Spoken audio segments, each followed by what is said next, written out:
नमस्कार. आपण एका व्हिडिओच्या माध्यमातून सांगण्यात आलं होतं सगळ्यांनी, की शेतकऱ्यांचं ज्यांचं कमी क्षेत्र आहे, ज्यांना जमीन कमी आहे, त्यांचे कर्जमाफीसोबतच जोडधंद्याचे देखील कर्जमाफ होणार का? हो, आपण या संदर्भामध्ये बोललेलो आहोत आधीच्या व्हिडिओमध्ये. तर आता एक महत्त्वाचा मुद्दा आपण समोर आणणं जरुरी आहे आणि सरकारपर्यंत पोहोचवणं जरुरी आहे. तो म्हणजे ज्यांना क्षेत्र कमी आहे किंवा जे पूर्णपणे शेतीवरच अवलंबून आहेत, अशा शेतकऱ्यांच्या मुलांसाठी किंवा अशा शेतकऱ्यांना वेळोवेळी सगळीकडे काही सवलती दिल्या जाऊ शकतात का अजून सरकारकडून? आता जर कोणत्याही एखाद्या शेतकऱ्याने जर कोणता जोडधंदा टाकण्याची किंवा कोणत्याही प्रकारची सुरुवात करण्याचा विचार जरी केला ना, त्याच्या एवढ्या सगळ्या प्रोसेस आहेत. त्याच्यामध्ये शिक्षित नसलेले शेतकरी भरपूर आहेत. हे सर्व महाराष्ट्राला माहिती आहे आणि सरकारला देखील माहिती आहे, की शेतकरी वर्गामध्ये शिक्षित नसलेले भरपूर लोक आहेत. मग त्यांना एवढे कागदोपत्री म्हणजे अगदी ग्रामपंचायत लेव्हलपासून ते अगदी राज्यस्तरापर्यंत त्यांना एवढ्या सगळ्या ऑनलाईन प्रोसेस आहेत. हे कागदपत्र, ते कागदपत्र, त्याच्यामध्ये भरपूर ठिकाणी भरपूर पैसे घेतले जातात, जे की ऑनलाईन दाखवलेही जात नाहीत. मग शेतकऱ्याला बऱ्याच शेतकऱ्यांकडे ते पैसे देण्यासाठी देखील पैसे नसतात, म्हणून बरेच शेतकरी हे प्रोसेससाठी जेवढी पैसे लागणार आहेत ती पाहूनच बऱ्याच गोष्टी करणंच म्हणजे उचित समजत नाहीत किंवा करणं बंद करतात.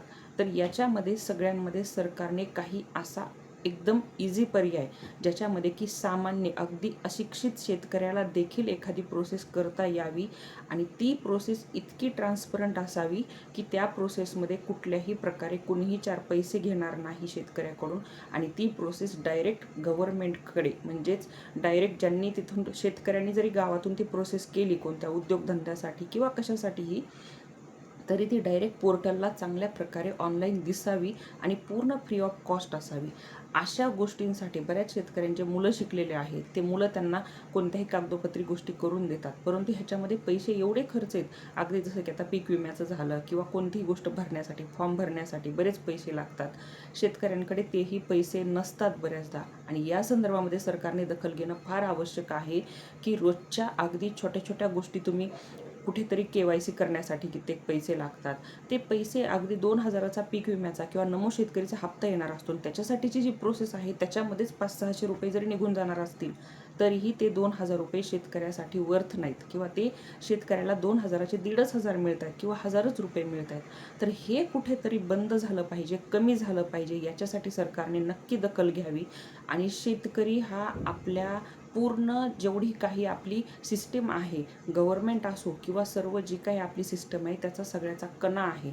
तर शेतकऱ्यासाठी जरा गोष्टी पूर्णपणे 10 गोष्टीची प्रोसेस लावण्यापेक्षा कोणतीही गोष्ट त्यांना मिळण्याच्या आधी, कोणतेही पैसे मिळण्याच्या आधी एका सिंगल कोणत्याही प्रोसेसनी त्यांना लवकरात लवकर इझिली आणि कुठलाही 1 रुपया न भरता काही मदत मिळावी आणि सगळ्या योजनांचा लाभ मिळावा, यासाठी नक्कीच सरकारला या व्हिडिओच्या माध्यमातून विनंती करण्यात येते की शेतकऱ्यांचा हा विचार तुम्ही नक्की करायला हवा.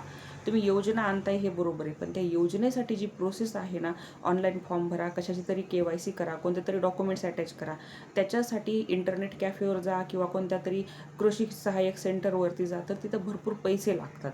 हे पैसे जर पूर्णपणे शून्य करून निःशुल्क दरामध्ये जर कुठलेही फॉर्म भरून घेण्यात आले तर खूप शेतकऱ्यांना मदत होईल. एवढंच या व्हिडिओच्या माध्यमातून सरकारला विनंती होती.